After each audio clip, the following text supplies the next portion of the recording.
কবে এসেছিলেন এখানে ফার্স্ট? আমি এখানে এসেছিলাম এপ্রিলের 16 তারিখ।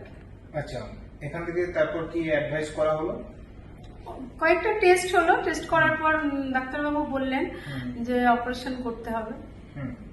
দিয়ে যোগাযোগ করলাম। অপারেশন কবে হলো? অপারেশন হয়েছে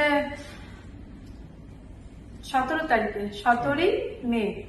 আচ্ছা। আর আজকে হচ্ছে 27শে মে। এখন কেমন দেখতে পাচ্ছেন? ভালো দেখতে পাচ্ছে, তুলনামূলকভাবে আগের থেকে অনেক বেটার। আচ্ছা, এই হসপিটাল সম্পর্কে আপনার অভিজ্ঞতা বলুন। হ্যাঁ, হসপিটাল ভীষণ ভালো। দুর্গাপুরের বুকে মানে ডিভিটা আইকে আর আমার কাছে মানে খুব কি বলবো, আগে কখনো শুনিনি। ছোট্ট একটা হসপিটাল, কিন্তু ভীষণ ভালো হসপিটাল। এখানকার প্রত্যেকটা স্টাফ ভালো, ডাক্তারবাবুরাও ভালো, খুব যত্ন সহকারে পেশেন্টকে দেখে। আমার বাচ্চা এখন আগের থেকে অনেক ভালো আছে এবং ভালো দেখতেও পাচ্ছে। আর মাঝে মাঝে এসে একটু ফলো আপ করতে বলেছেন, তো সেই জন্য আসি। আজ আমার 10 দিন হলো অপারেশন হয়েছে। আর ডক্টর অমিত, ওনার কথা তো বলতেই হয়, উনি আমার বাচ্চার অপারেশন করেছেন। ডক্টর অমিত দাস, উনি ভীষণ ভালো মানুষ, ওনার ব্যবহার খুব ভালো।